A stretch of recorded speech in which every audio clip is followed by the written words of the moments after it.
지금 중국이 연일 대만에 대해 군사적 압박을 가하면서 긴장이 높아지고 있습니다. 자, 그렇다면 만약 여기서 긴장이 고조되어 중국과 대만이 전쟁이라도 벌어지는 날에는 어떤 결과가 있을까요? 100시간, 즉 4일이면 대만을 충분히 점령할 수 있다고 하며 미국이 유사시 대만에 개입할 수 있는 근거가 되는 겁니다.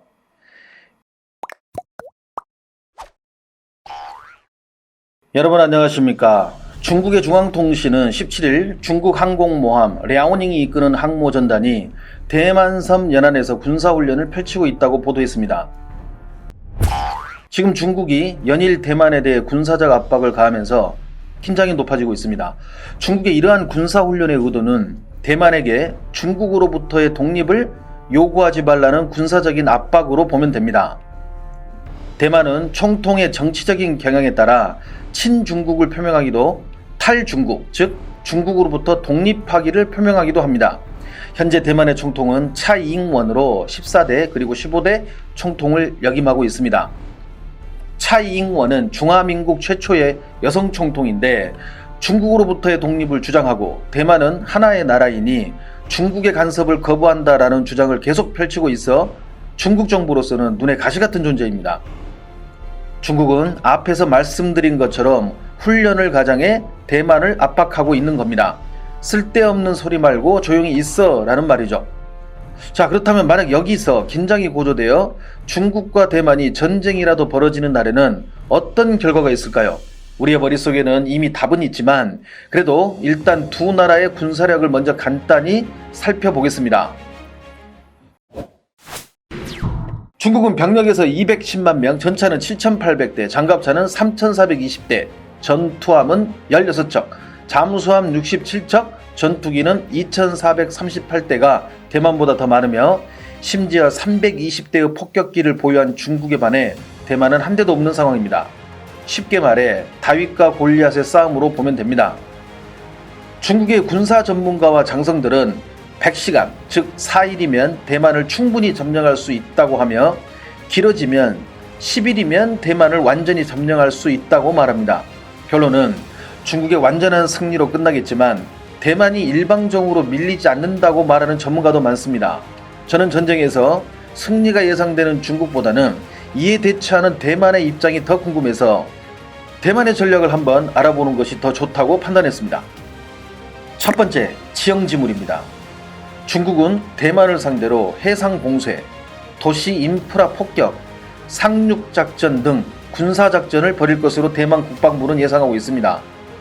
그런데 대만은 조기경보 체계가 발달했기 때문에 중국의 낌새가 이상하면 대만군은 바로 항공기와 군함을 분산 배치하고 차량화한 미사일 발사대를 이동한다는 계획입니다. 중국군이 미사일로 대만의 비행장을 공격해도 대만 공군이 신속히 복구할 수 있으며 중국 해군의 상륙전 능력이 높아졌지만 아직까진 대만에 압도적인 병력을 쏟아낼 정도가 아니다라고 대만은 말합니다. 특히 대만의 동쪽은 산악지형이라 상륙할 곳이 마땅하지 않고 중국과 가까운 서쪽에서도 전체 해안의 12% 정도만이 상륙작전 가능 지형이라는 분석입니다. 즉 대만군 입장에선 이 12%의 해안만 중점적으로 방어하면 된다는 겁니다. 특히 대만이 자랑하는 조기경보 체계의 핵심은 바로 타이베이 신저우의 러샨 기지에 있는 페이브4즈 조기경보 레이더 덕분입니다.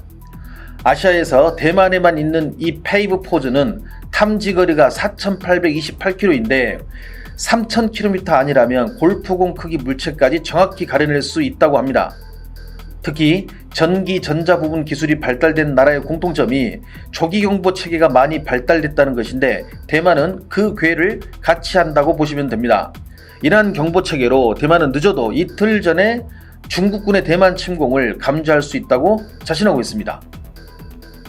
두 번째, 중국도 큰 대가를 치를 것입니다.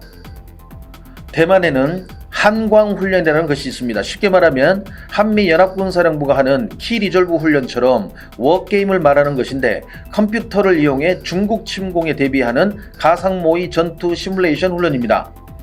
이 워게임을 돌려봤을 때 대만군은 미군이 알려준 위성정보로 중국의 본토를 공격합니다. 쉽게 말해 중국이 대만을 이기는 것은 기정사실이지만 길어지면 한 달 이상 걸릴 수도 있으며 중국이 전리품으로 대만을 품기에는 자국의 데미지도 상당하다는 것입니다. 특히 전쟁이라는 것은 아무도 그 결과를 모르는 것이며 예외의 상황이 있다는 것이죠. 미국의 싱크탱크도 양안전쟁이 발생하면 양측 모두 수백만 명의 사상자 부담을 지며 단기적으로 매우 복잡한 위험을 안을 것이라고 경고했습니다. 뿐만 아니라 많은 군사 전문가들은 대만을 침공한 중국은 기타 국가들의 견제와 경제적인 제재에 그 파장이 심각하리라 예측하고 있습니다. 세 번째, 무조건 일주일만 버티자입니다. 대만군의 작계, 즉 작전 계획에는 들어가 있지 않지만 대만이 믿는 구석이 있습니다. 바로 천저국 미국입니다.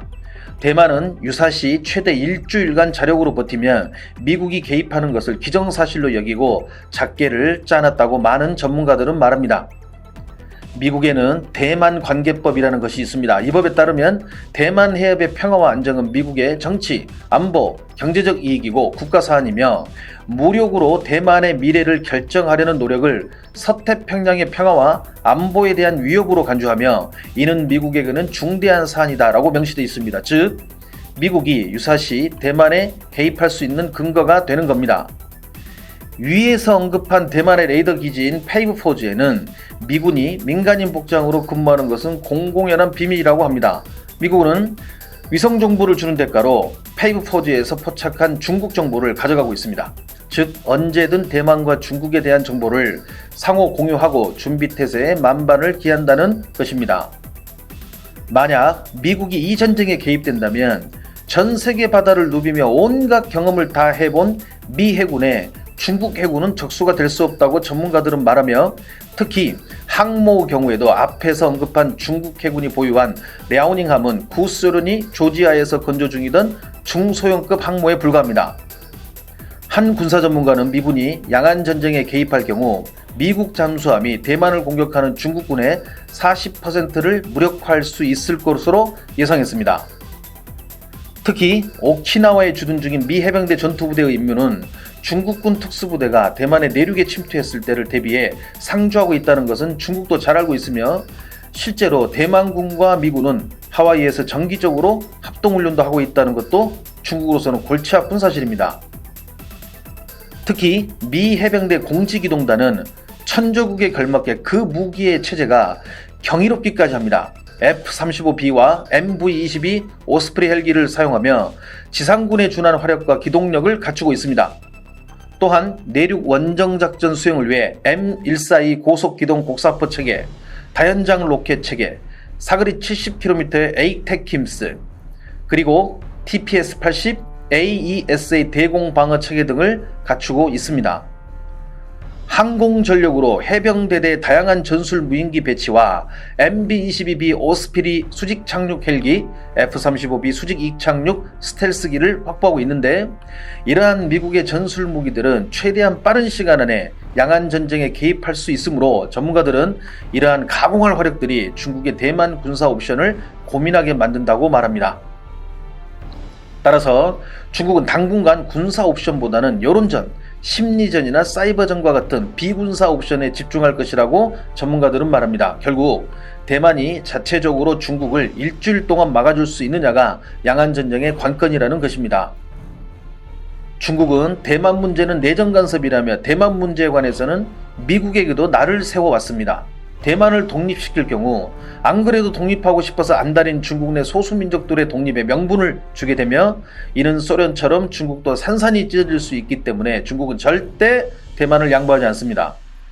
그렇다고 세계 경찰을 잡아오는 미국 입장에서도 중국이 대만을 침공하는 것을 강 건너 불구경하지는 않을 것입니다.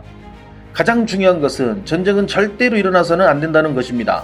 왜냐하면 우리는 전쟁의 비참한 결과를 너무나도 잘 알고 있기 때문입니다. 따라서 중국은 대만섬 연안의 일체의 군사활동을 중지하여 주변국의 긴장 완화에 힘써야 할 것이며 대화를 통해 평화적인 양안관계를 구축해야 할 것입니다. 양안관계의 긴장관계 그리고 미국과 중국의 대립은 한국의 안보에도 중요한 영향을 미치기에 우리가 관심을 가지고 지켜봐야 할 문제인 것 같습니다. 오늘 저희가 준비한 영상은 여기까지입니다. 시청해주셔서 감사합니다. 행복한 하루 되시길 바랍니다.